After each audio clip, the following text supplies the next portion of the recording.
Welcome to the Creative Penn podcast. I'm Joanna Penn, thriller author and creative entrepreneur, bringing you interviews, inspiration and information on writing craft and creative business. You can find the episode show notes, your free author blueprint and lots more at thecreativepenn.com, and that's Penn with a double N. And here's the show. Hello creatives, I'm Joanna Penn and this is episode number 835 of the podcast, and it is Monday the 27th of October 2025 as I record this early, as I am heading to Las Vegas for Author Nation this week, and in fact as this goes out I will be there, so say hi if you're there too. In today's show I'm talking to Donn King about creating while caring. We talk about what happens when your creative dreams collide with the demands of caregiving, how you keep writing when you're caring for someone full-time, and can you still be creative when traditional productivity advice just doesn't work. So that's coming up in the interview section. So in writing and publishing things, I'm always interested in examples of imaginative licensing around intellectual property. And this week, a new partnership was announced by the BBC and other outlets. Agatha Christie meets Mr. Men in new children's books, although let's be honest, it's definitely crossover. In fact, many of the buyers will probably be adults who want to read the stories to children and reminisce, or perhaps just read them themselves. So in a first for Agatha Christie, 4 of the crime novelist's famous mysteries are being adapted for children, with the help of the Mr. Men and Little Misses. The illustrated books aimed at preschool and primary-age children will feature Christie detectives Hercule Poirot and Miss Marple, working alongside Roger Hargreaves' much-loved children's characters. 2 of the books published, Little Miss Marple, Muddle at the Vicarage, and Mr. Poirot, Mischief on the Nile, are coming soon. In fact, they're probably out by the time this goes out, with 2 more to follow in February. James Pritchard, Agatha Christie's great-grandson, said it was a dream collaboration, forming part of Agatha Christie Limited's anniversary programme. That's actually a thing in itself, right? It's not Agatha Christie's estate, it's Agatha Christie Limited, marking 50 years since the celebrated author's death. So I like this because this is really clear that Agatha Christie's family is still involved in the estate, and I think it's pretty cool to see this. Now, obviously, very unlikely that any of us will ever be as big as Agatha Christie or the Mr. Men and Little Misses, but we can do collaborations across our own series or with other people. So for example, my novella Day of the Vikings features Morgan Sierra from my Arcane series and Blake Daniel from my Brooke and Daniel crime thrillers. And so you can do these crossovers, you can collaborate with other authors. But of course, if you do that, make sure you have a clear contract in place as you are commingling the intellectual property. I can't imagine how complicated the contract must be for this, because of course, Poirot and Miss Marple, I think the Nile story there is actually based on the murder on the Nile, and it's really interesting. I'm definitely going to get one of those books for sure to have a look at. I think it's really interesting to consider different forms of using our intellectual property. If you own and control your books, you can make decisions like this and follow opportunities. And a kind of a different kind of collaboration and co-writing, not quite as big, but still wonderful, over on the Stark Reflections podcast with Mark Leslie Lefebvre. Mark and Matty Dalrymple discuss their co-written book, The Podcast Guest Playbook. And they emphasize lots of things, but the importance of serving an audience over selling, personal connections and building community over cold pitches, and don't treat podcasts like infomercials. They say you should share generously, give away all the tips you can. It never stops people buying your work. I totally agree with this. As a listener and as a podcast host, I hate it when people hold back and say, well, that's in the book, or if you buy my book, it says blah, blah, blah. In fact, if people do say that, I will cut it out of my own interviews. So you'll never hear that on my show. So yes, just give people everything you can, all the value you possibly can. I would also say if you're doing multiple interviews on the same book, make every interview personal and different. Some of the same things will obviously come up if you're talking about the same book, but make sure to ask the host what they think about a topic. Do your research beforehand. Make it more of a conversation than an interview, because podcast listeners will know the host and they appreciate it if you do too. And of course, you can use ChatGPT to research them and the audience, but at least listen to part of an interview as well. So Mark and Matty also give tips on collaboration and co-writing, like being intentional and clear about who has the manuscript at the time, so there aren't mistakes when working on the same thing. Also, look at building relationships that could be beneficial to both parties and nurturing the co-writing relationship, since it might lead to more opportunity. Mark and Matty have now co-written 2 books together, the podcast guest playbook and also taking the short tack around short fiction. So another interesting discussion there. And of course, Mark and Matty are both really professional podcasters. So it's a great conversation. That's on Mark's podcast, Stark Reflections on Writing and Publishing, episode 440. So in personal news, as this goes out, as I said, I will be in Las Vegas along with over 1,000 other authors for Author Nation.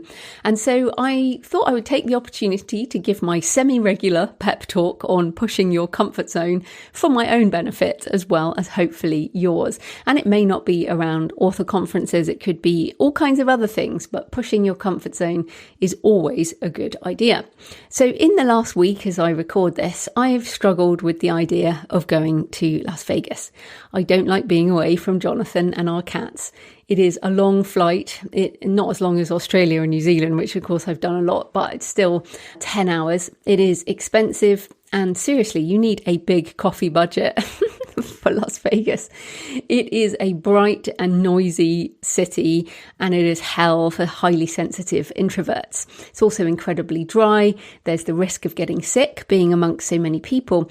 And I feel this because the first time I went to Vegas, I was really, really sick and it was terrible. I've been a lot more careful since then with the nasal sprays and the eye drops and trying to keep all the viruses out. But it is very tiring, even just with the jet lag. There's an 8-hour difference to the UK. So I'm usually up in the early hours, 1, 2 a.m, sort of bouncing around. And of course, the peopling is tiring as well. It takes time to recover afterwards. So it really is a sort of 2-week commitment for a 5-day conference.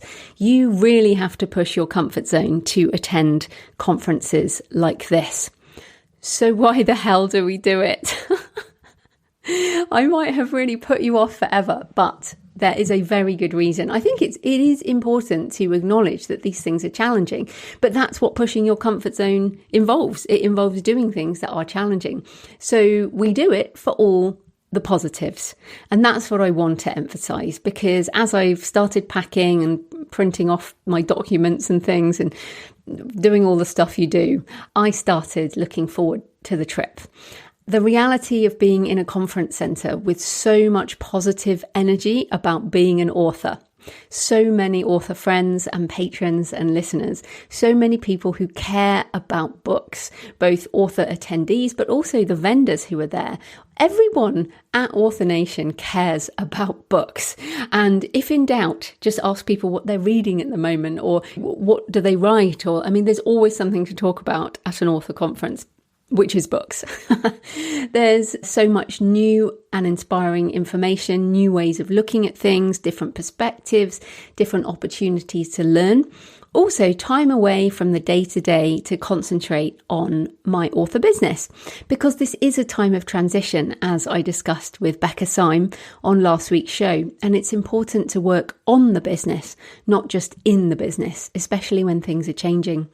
So I know I will have lots of ideas, and I always do when I have this kind of time away. It will be pretty intense, but I will definitely share some of that with you, since obviously most of you won't be at Author Nation. But this advice is true about many author conferences. It's true of other areas where we push our comfort zones. It might be in fitness or emotionally or intellectually or socially, all kinds of challenges that we can do to push our comfort zones. because you have to think of it like a rubber band or an elastic band. It will constrict around you unless you keep pushing it out, and you don't want your world to shrink and keep shrinking. I feel this is especially damaging in a world of social media when your world can narrow to a screen, and not just a screen filled with a personalized feed, which may lead you to think that the world is crazy and dangerous. And in fact, most people are nice and want to help, and most people just want to look after their kids and do their work and get on with life. And the world has so much beauty and potentially wonderful things going on. You just have to make an effort to get out and see them. I do think it's important to say you don't have to agree with everyone. I think one of the important aspects of going to a conference like Author Nation is to essentially the no religion, no politics attitude, because we can just agree around lots of things, like we love books. That is a nice thing to agree on. We don't have to agree around all the other things. I mean, people have different opinions. That is normal. And part of pushing your comfort zone is being with people who think differently and still keeping an open mind and finding the things we have in common. Again, we love books, not the things we disagree with. So I'm going to Vegas with a positive attitude, ready to connect and learn. I'm speaking several times. We're having a patron meetup. I have lots of meetings. I'm looking forward to soaking up the energy. Also, James Patterson, the thriller writer, is doing the closing keynote on disruption. And in fact, he has a book. It is out now in the US, coming in December here in the UK. It's called Disrupt Everything and Win: The Proven and Effective Way to Harness Change into a Force for Success. The blurb says, disruption is everywhere, from artificial intelligence to economic uncertainty to the pandemic's effect on the workplace. We've never seen anything like it in our lifetimes, but how can we use disruption to our advantage? So I've pre-ordered the book here in the UK, although maybe once I'm in the US, I might actually find it in a bookstore. But James Patterson definitely disrupted book marketing back in the day. I think he was the first person to do a TV ad for one of his books. I think Along Came a Spider was his sort of famous ad. He did come from advertising, so this was him sort of bringing lessons from one industry into another. And he also disrupted the publishing model by essentially starting his own imprint and co-writing with so many different authors. His business model is collaborative and also disruptive, so his keynote alone should be interesting. And of course, well, slightly annoyingly, I'm leaving that evening, so I will be in his keynote for most of it, but then I'm going to have to go. But the book is called Disrupt Everything and Win by James Patterson and Patrick Ledin, if you want to check that out. So no comments or emails, as literally the episode with Becca just went out as I'm recording this. But as ever, please leave a comment on the podcast show notes at thecreativepenn.com or on the YouTube channel, or email me about your thoughts, joanna@thecreativepenn.com, or send me pictures of where you're listening or your favourite cemetery or churchyard. I love to hear from you. It makes this more of a conversation.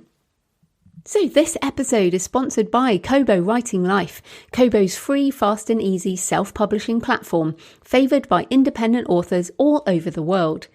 KWL was built by authors for authors, and their mission is to help you reach digital readers wherever they are, however they want to read or listen, as they also do audiobooks. Are you an indie author looking to boost your book's visibility? With Kobo Writing Life, you can access a suite of powerful promotional tools designed to help you reach more readers.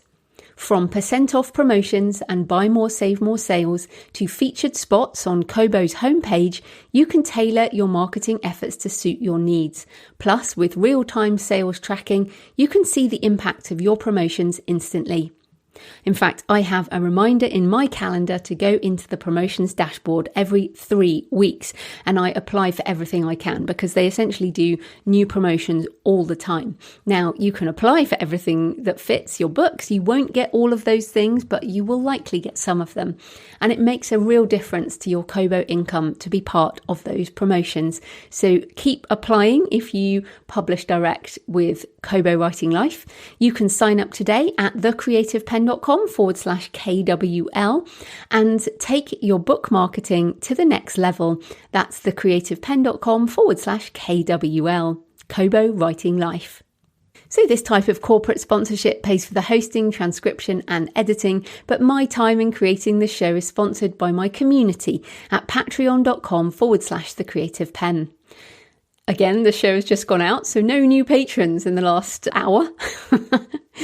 Thanks to everyone who's been supporting for months and years. The community has become more and more important to me, and I know many of you find it useful.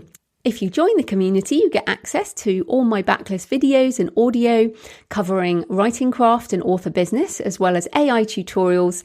We had live office hours last week, which is always fun to hang out together, and you get those recordings in video and also in audio. The Patreon is a monthly subscription, the equivalent of buying me a black coffee a month or a couple of coffees if you're feeling generous.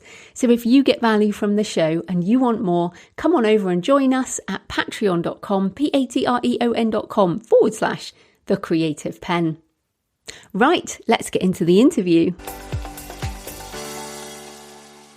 Donn King is a non-fiction author, college professor, pastor, speaker and podcast host at The Alignment Show, which I've been on twice, which was fantastic. And his latest book is Creating While Caring, Practical Tips to Keep Creating While Caring for a Loved One. So welcome to the show, Donn. Thank you very much, Joe. It's an honor to be on with you. Oh, yeah, I'm excited to talk about this. Now, first up, tell us a bit more about you and how you got into writing and self-publishing. Well, the short version is that I've always been a writer. People aren't seeing me, but I turned 70 this year. My first story, I think I wrote when I was about 12 years old. I remember writing a science fiction story, and I got the characters in such a situation I couldn't figure out what to do with them, and so I wrote, and then the spaceship blew up, the end. Not an auspicious start, but 8th grade, I started working at a newspaper, and the early years, most of it was newspaper. So that's where I developed, I guess you would say, some discipline. You know, you can't wait on the muse. You've got a 3 o'clock deadline every day. Did that for a few years, worked in radio for a few years. I helped to launch one of the first electronic magazines. A lot of people know America Online. I was working with a parallel service that was known as Genie, and they published a members magazine, and I wound up as associate editor for that, and we launched electronically as well as in print. Let's see, what else? In the old days, I co-authored a textbook, so I kind of know I still have to say traditional publishing. I think of them as third-party publishers, but, you know, the old-fashioned way of doing things. So let's see, 3 books there, one of which is still in print, I think. And then, though, again, those early days of blogging and electronic magazines, I wrote for freelance for some business magazines, some local publications, and it was almost always short form, except for that textbook. And then I worked in advertising. I worked for Walmart stores and helped to launch the first 5 Sam's Wholesale clubs. So that was with copywriting and such. And then in the most recent years, I have scratched that writing itch quite a bit through blogging and academic writing, helping other people to write. As I mentioned in the current book, I did hit a space of about 10 years there when it was like the well went dry. And I think this is worthwhile mentioning for folks out there. There's a difference between writer's block and what I was experiencing. It was just that there was nothing there. And I really thought my writing days had ended. And then a friend pushed me to write what became the first book in the Sparklight Chronicles, which is a business parable. And it was like the floodgates had opened again after 10 years. And what I realized was that I think this is the important part to say for maybe others, I thought that I wasn't writing because I was depressed. It turned out I was depressed because I wasn't writing. Now, I don't mean to suggest that all you have to do to get over depression is to write. I think it more has to do with respecting your core values and what's important to you.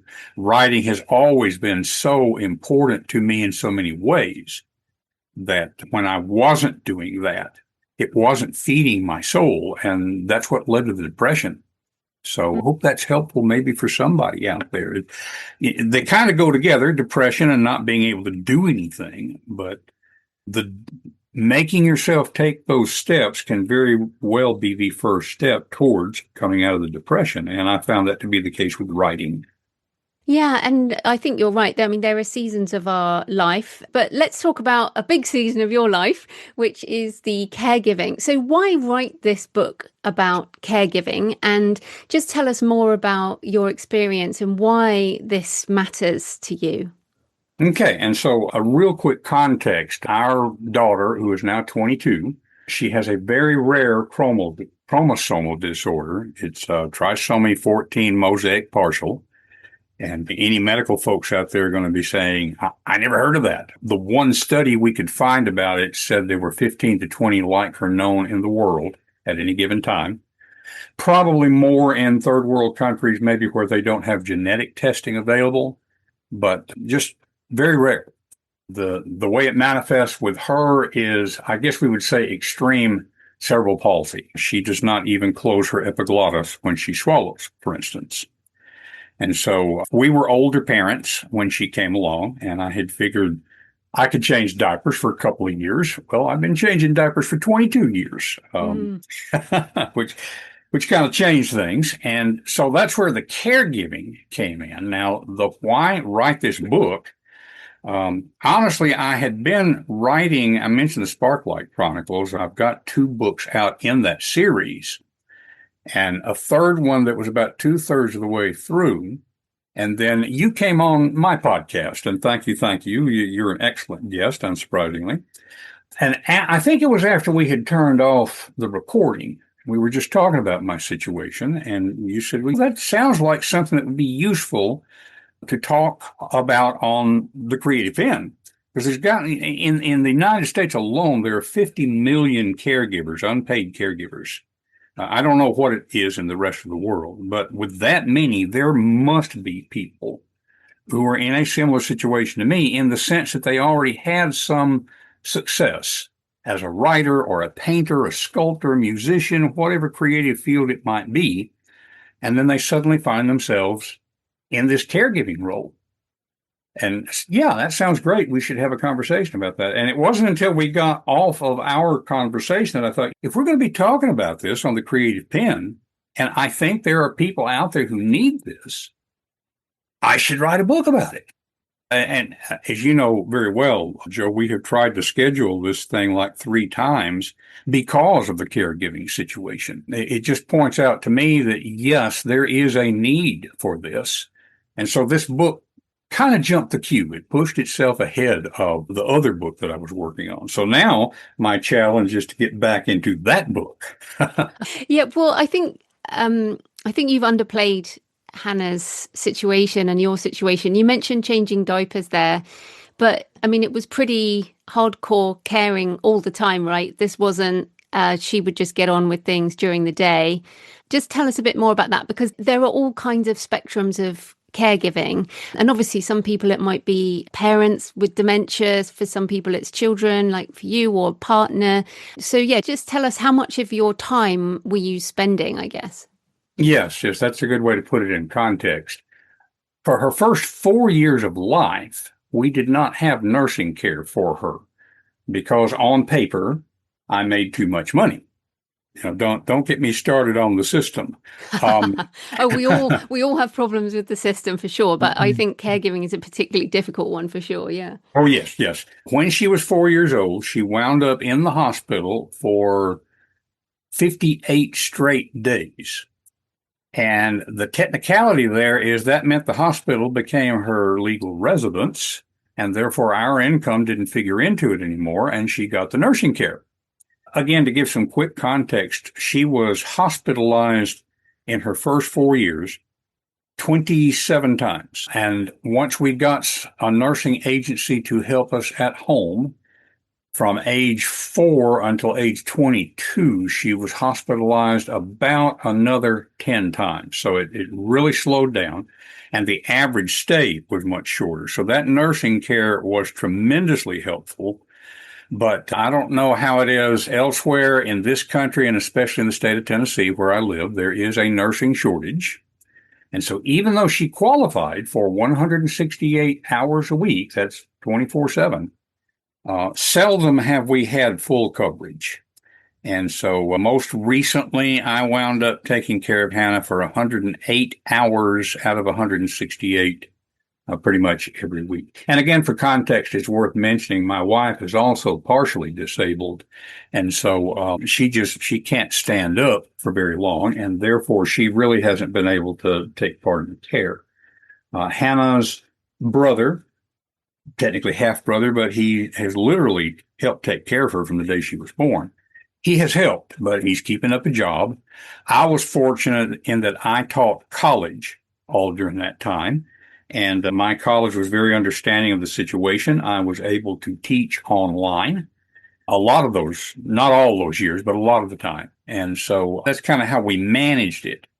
So average, I probably spent about 40 to 50 hours a week taking care of her on top of a full-time job, and then doing the writing around that.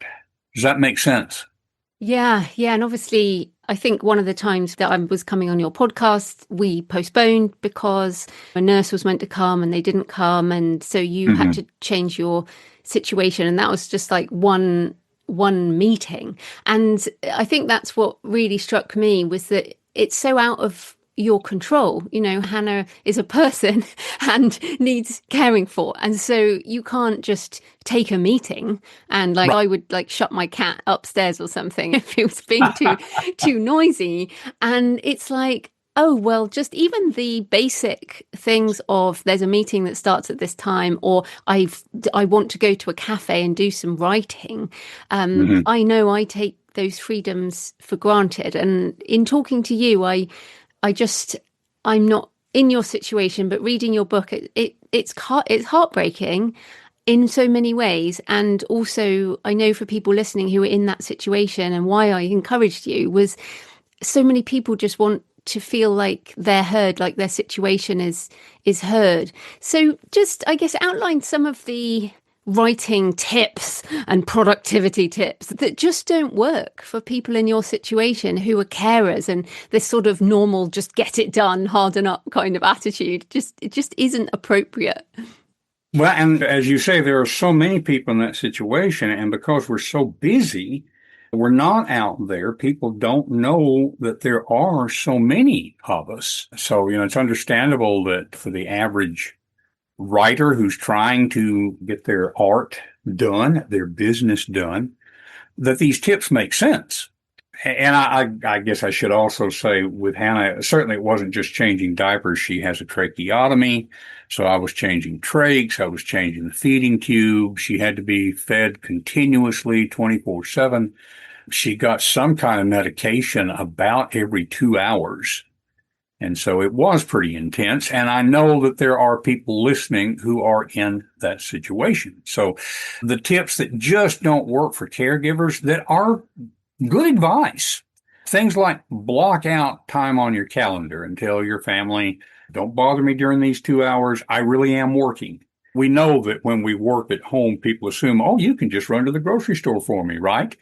So needing to get the family to respect your time and place is a realistic thing for the average writer.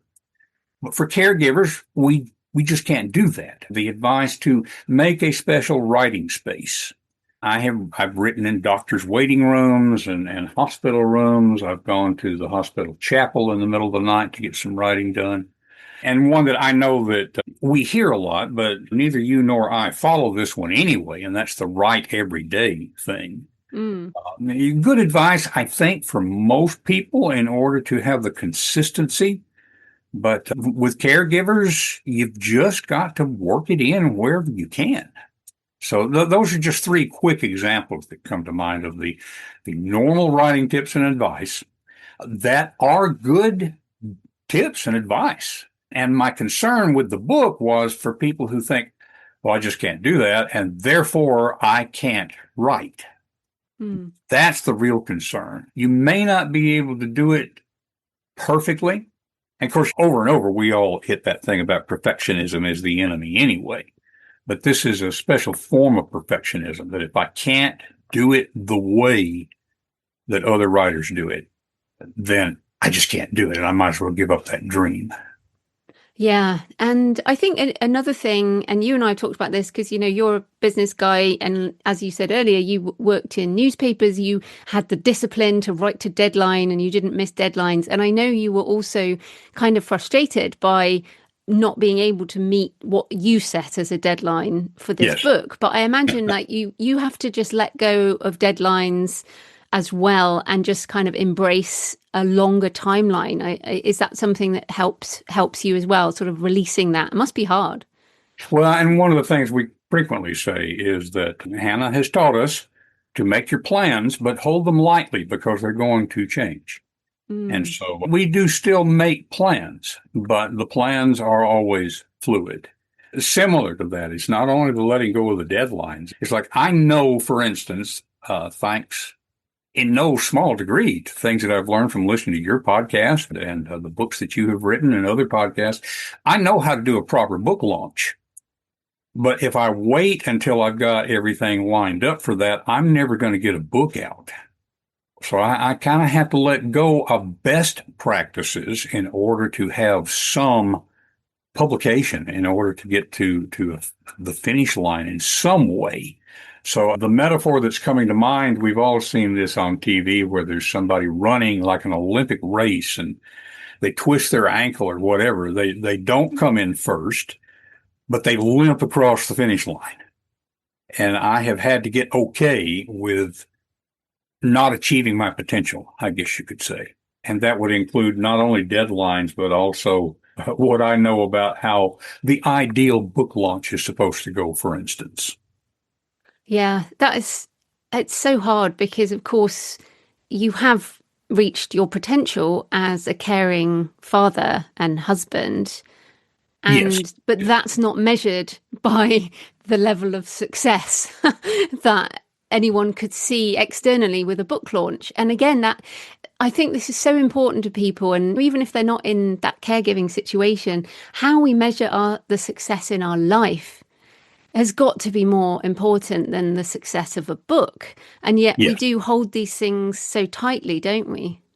Absolutely. Absolutely. And I mean, just the idea that it can't be measured in a Mm. great degree. I mean, my day job for so long was teaching college, and very seldom would I hear back from students about how much difference. I taught public speaking for whatever it's worth. And for most of them, it was just a required class. They just needed to check off that box so they could get their degree. Every once in a while, I will have one come back. I know one of my students has become a very successful professional speaker. I had a budding career as a professional speaker that I had to give up when Hannah came along because I couldn't be dependable.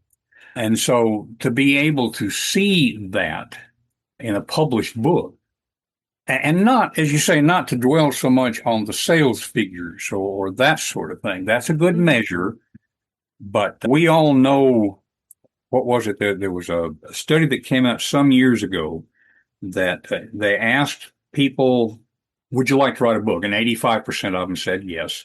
Out of that 85%, only 15% of them ever started on a book. Only, let's see, I think it was 6% got halfway through. Only 3% finished the book, and 1/2 of 1% published.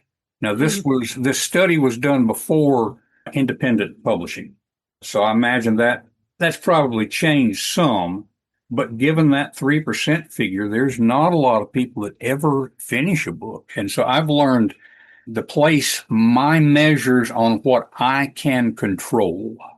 The lack of control is something you mentioned a little earlier, and that is something that I think all caregivers deal with, the lack of the sense of control. And so focusing your success measures on what you can control not only is good advice for every writer, but especially for people like caregivers who have so much of their lives that they don't have that sense of control over.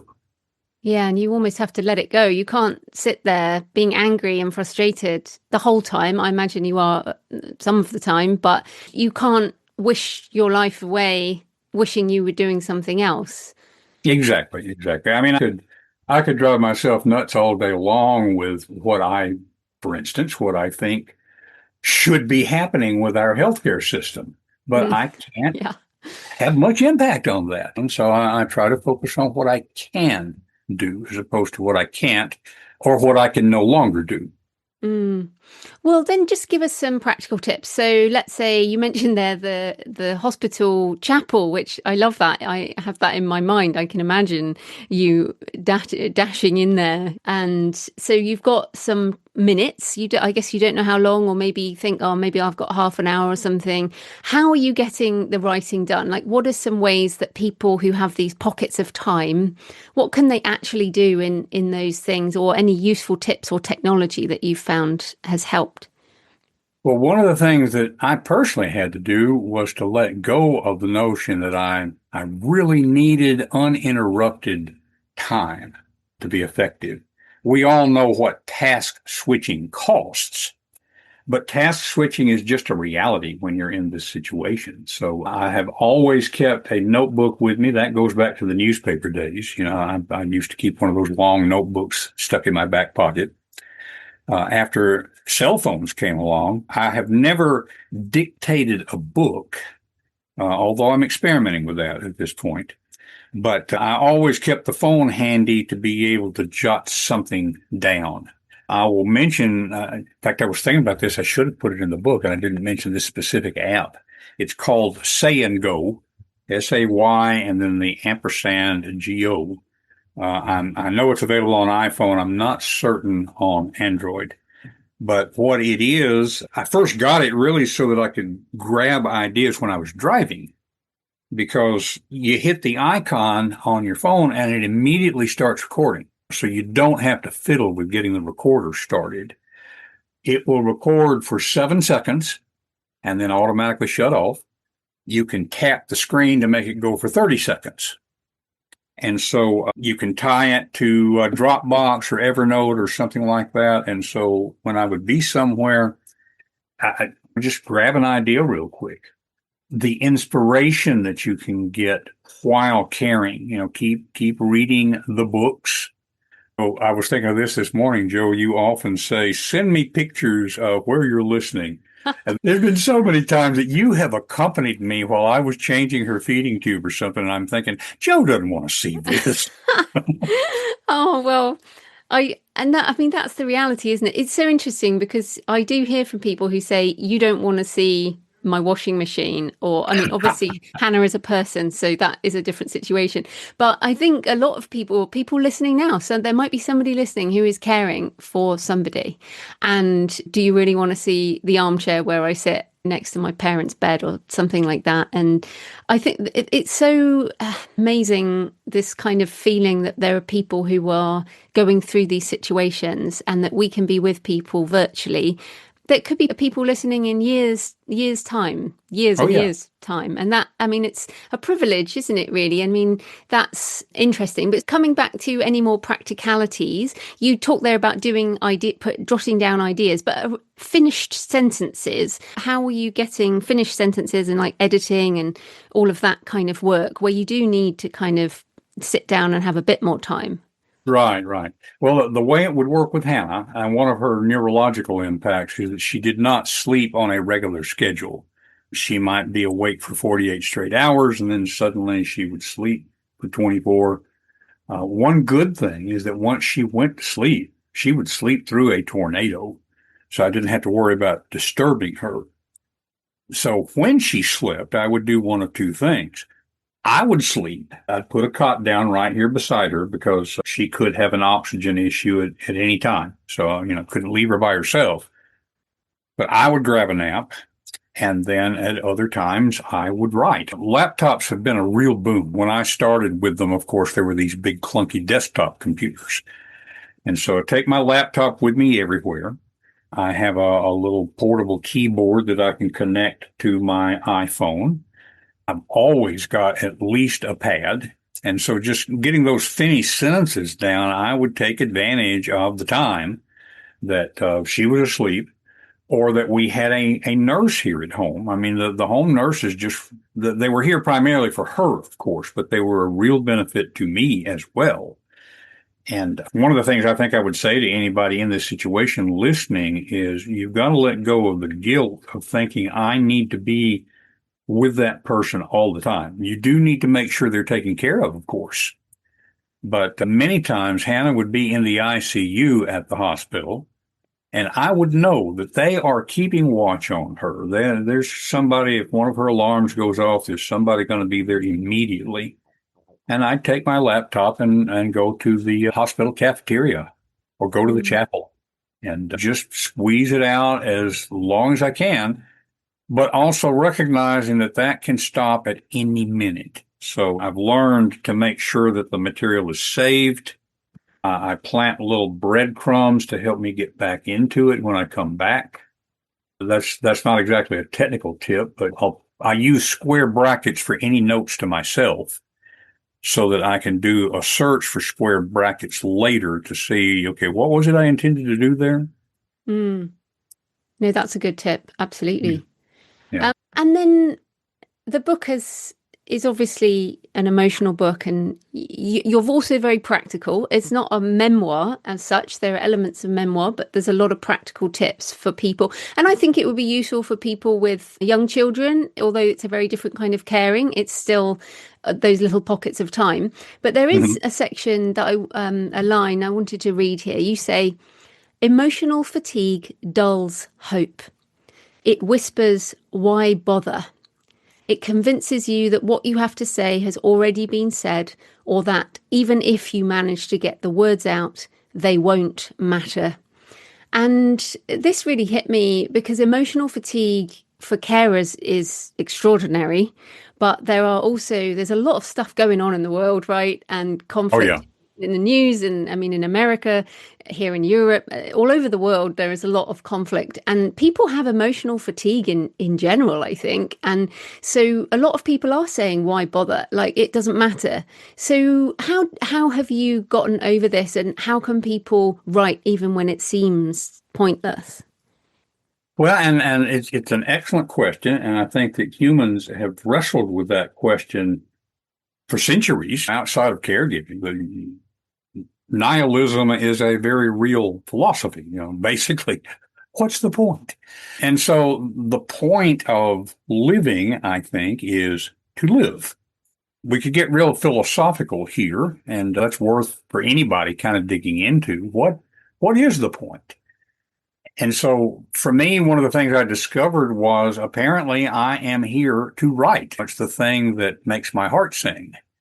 And so given that there is so much conflict in the news, and I'll tell you honestly that I battled depression anyway, but things are so depressing in a lot of ways.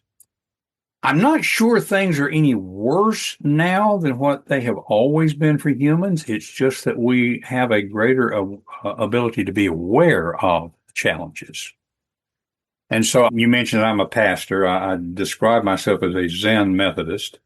I have been encouraged by the work of like Thich Nhat Hanh and focusing on not just mindfulness, but this breath, this step.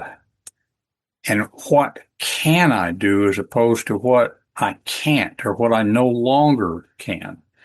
There's an old saying, as I understand it, among Eastern folks, which is chop wood, carry water.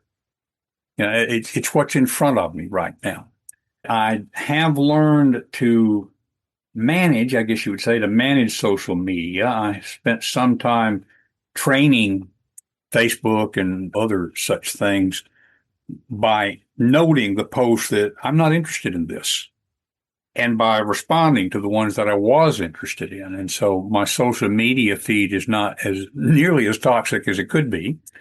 And I've learned to turn it off. I mainly use it to stay in touch with old high school friends. And when I find myself reading something that just starts to get me outraged, I remind myself one of the great bits of wisdom for the internet age is don't feed the trolls. If you let outrage lead you to post a frowny face or to argue or whatever, that just trains the algorithm that you will engage with that. It doesn't matter whether you like it or not. They just want to keep you reading. And so I just ignore those things. And after a while, it has stopped showing me that. So that helps my peace of mind. I wrestle with or wrestle against the idea of sticking my head in the sand, but I bring it right back to, okay, what can I do versus what can't I do?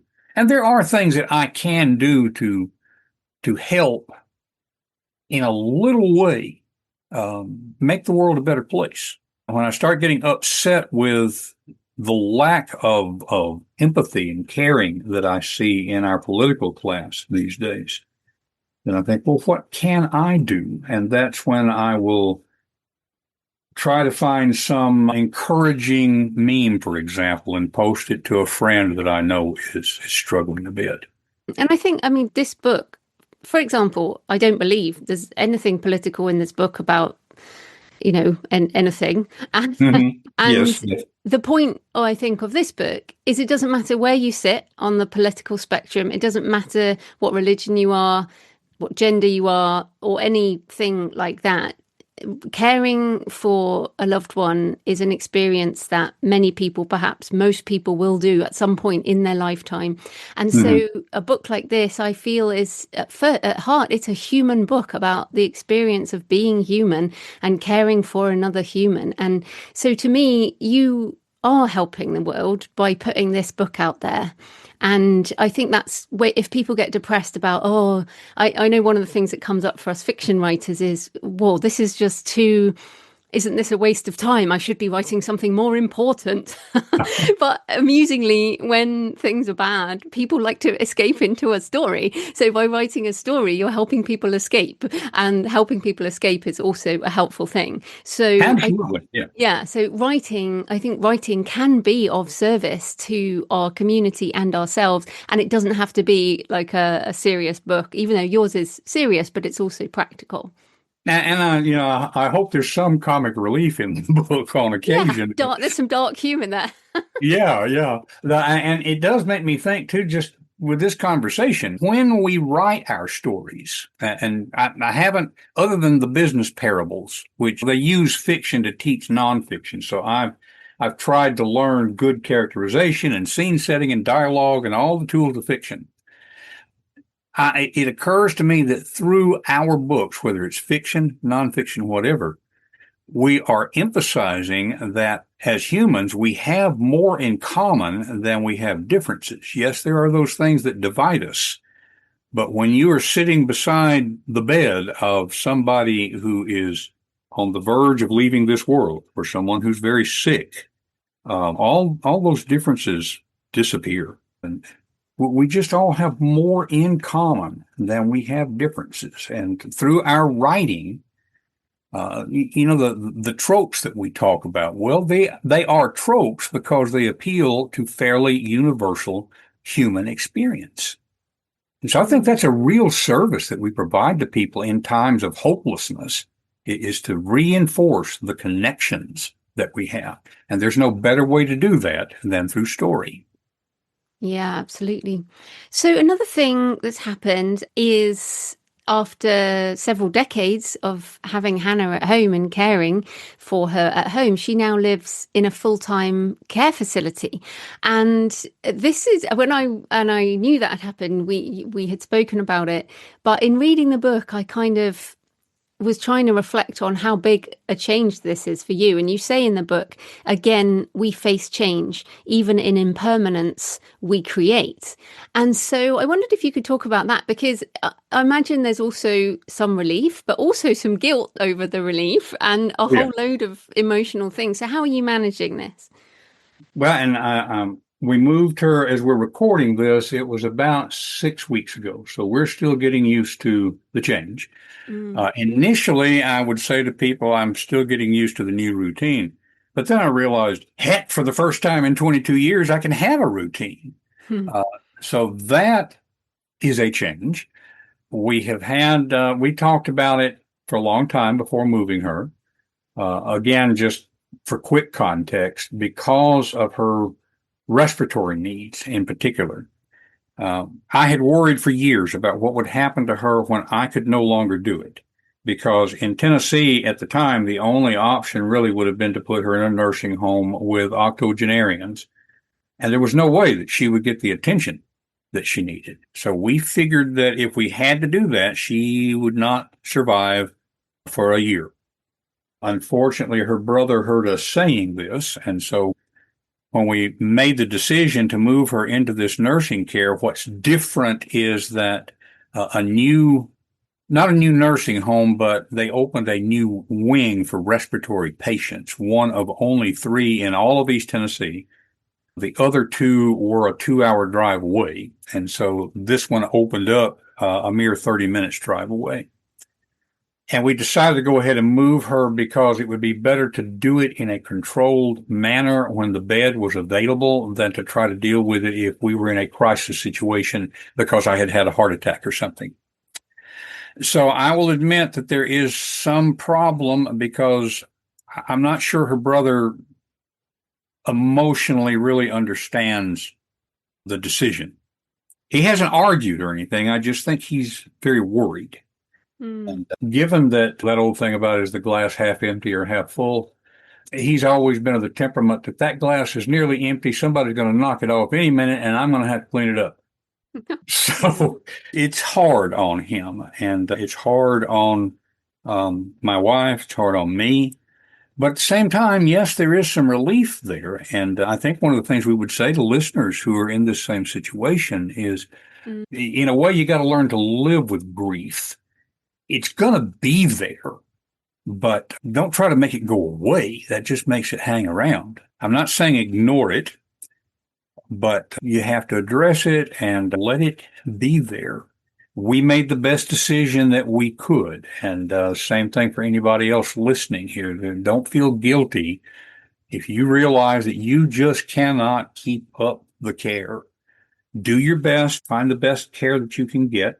We're over there 2 or 3 times a week. We're keeping a close eye on things, but we're also not bugging them all the time because we need to let them do their jobs. It is different. It's just not lesser or not worse, if that makes sense. Well, I mean, from the outside, you mentioned at the beginning you're in your 70s now. I think this is an entirely responsible thing to do as you get older. And as you say, doing it while you can control things as opposed to in an emergency to me, sounds very responsible. So I hope that settles down. But how do you think, just on the creative side with the writing, how are you finding this is changing your ability to write? I mean, are you finding you want to write more or you can write more now, or how has that changed? I am writing more. I can write more. I can do more of the good advice we talked about earlier. I'm blocking out time on my calendar. Along with the writing, I also do book interiors and covers and formatting for other authors. And so I've been spending more time on that. And the systems that I evolved over the years are standing me in good stead, even in this situation. Like, I still leave breadcrumbs for myself. It's easier for me to pick up where I left off than what it used to be. I'm finding, and again, you have been such a great guide on how to use AI to foster your processes. Like the book I mentioned that I got 2/3 of the way through, and then this one jumped the queue. I gave the manuscript to my AI, whom I have named, by the way. My chat GPT is Lizzie, named after a character in one of my short stories. And so I gave the manuscript to Lizzie and I said, okay, tell me, where have I left off? Where are the gaps? What do I need to address next? And she gave me some really good advice, and it really cut down the time that I need for getting back into it. That is a good use case. It's just Yeah. because it's so hard in our own brains to kind of hold everything in your brain, and it can really help to use an external brain to do that. Yeah. Yeah, Yeah. I think that's good. So we're almost out of time, but I wanted to also ask you about your podcast, The Alignment Show, which, Yes. I know podcasting is a lot of work. So why do you podcast, and what is the podcast for people who might be interested in listening? Well, the podcast is The Alignment Show, which you can easily find at thealignmentshow.com. It started during the pandemic. I kept hearing about the great resignation, and I realized for a lot of people, really, it was the great realignment as they realized life is short. You don't want to spend it doing something you don't want to do. Some of them were quitting and starting businesses or going to some other job. Some people, and this has been true of some of the guests that have been on the program, they had kind of gotten a little bored with what they were doing, and the pandemic had them reassess and to realize, they really took joy in what they were doing and they rediscovered that. And even within that, decided this part of the job, it's not really essential. I can get rid of that or I can outsource it. So just having these conversations with people I would not otherwise get to talk with. I mean, quite honestly, I think it brought you and me together. You were gracious enough to come on the Alignment Show twice. And I'll mention this. I have a small group of people that I call stars in alignment. They're people who can come on my podcast anytime they want to because I know they will have something useful for my audience. And you are one of the stars in alignment. Oh, And, thank you. absolutely. But see, I don't think, although I have followed you for years, I'm a patron and I would encourage anybody who benefits from your mentorship, even from afar, to take advantage of that. Despite that connection, I'm not sure we would have connected had it not been for the podcast. So that's one of the things that makes it important to me to do that. Plus, just like writing itself, it gives me an observable outcome. I started to say income. Doesn't give me much. Yeah. No. Not there. No, no. But it gives me an observable outcome. I can tell when I've had a conversation and I've made an episode and I've posted it and I can see people responding to it. You're on what? Episode 2000? Yeah. Not I'm quite, but not heading in that quite, but direction. yeah, way up there. I'm approaching 100. And well, just a fun fact, 90% of podcasts don't make it past 3 episodes. Yeah. Yeah. And of those that get past 3 episodes, 90% of that group don't make it past episode 20. The average podcast lifespan is about 174 days. So you have far outlasted that.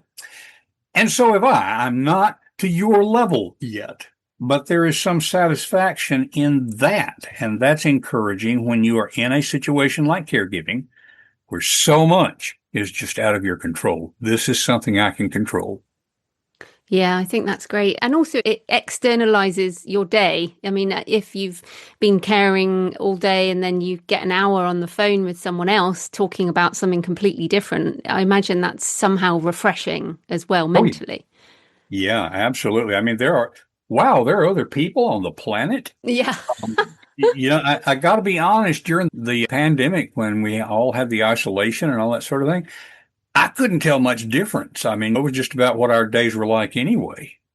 And so having that connection, and we emphasize that several places in the book, find ways to have the connection, even if it is virtual. Yeah, absolutely. Because caregivers, I think, get more sick than non-caregivers. It puts a big strain on you emotionally, Mm-hmm. physically, in every single way. So having a community, even online, I guess it must really help. So Yeah, yeah. yeah. And now I will say, for many years, even before Hannah came along, teaching college, I would not get sick during the semester because I just couldn't. And then when the semester was over, almost every semester, I would get sick, for 3 or 4 days. It was like my body saying, okay, fool, you're not going to rest on your own. I'm going to make you. Well, the last few years, I have not gotten sick. As we've mentioned on another conversation, Joe, our oldest son died about 8 years ago. And when he died, all of us were down with the flu. So it has happened, but not very often. When we placed Hannah in the nursing home, I got sick almost immediately. I got food poisoning 3 times. Your body just shut you down, right? Yeah, that was basically it. And I mean, that was the first time I'd really been sick probably in 5 years. And so, yeah, it's really important to look after yourself in this transitional time for you. So the book is fantastic. Obviously, I am not a caregiver at the moment. I mean, like I said, this can come for anyone at different points in our lives. The book is Creating While Caring, this book, but also you have lots more. So where can people find you and your books and your podcast online? So 2 or 3 quick URLs here. The podcast is thealignmentshow.com. That's all one word. My base website, which needs updating, is DonnKing.com. That's Don with a double N. Where have I heard that before? And I have learned to say that from you. So DonnKing.com. Within that, the most up-to-date parts are the most important ones. DonnKing.com/books. This book is at DonnKing.com/creating while caring, all one word. And then anything else that folks want to connect with, like I'm active on LinkedIn, you can go to Linktree, that's linktr.ee/Donn King. Brilliant. Well, thanks so much for your time, Don. That was great. Thank you. This has been a wonderful conversation, as I always love talking with you. And I hope that this is helpful to some of my friends and colleagues out there in the same situation. So I hope you found the discussion with Don interesting. And also, if you are a caregiver of any kind, I hope it encourages you. And Don's book has lots of tips, so definitely check that out. Please leave a comment on the podcast show notes about the interview or anything I mention in the intro at thecreativepenn.com or on the YouTube channel. You can email me, joanna@thecreativepenn.com. Send me pictures of where you're listening or your favourite cemetery or churchyard. Next Monday, I'm talking to Wendy Dale about writing memoir, and I will be back from Vegas as well, so we'll hopefully be telling you about that too. In the meantime, happy writing, and I'll see you next time. Thanks for listening today. I hope you found it helpful. You can find the backlist episodes and show notes at thecreativepenn.com/podcast. And you can get your free author blueprint at thecreativepenn.com/blueprint. If you'd like to connect, you can find me on Facebook and X at The Creative Penn, or on Instagram and Facebook at JFPennAuthor. Happy writing, and I'll see you next time.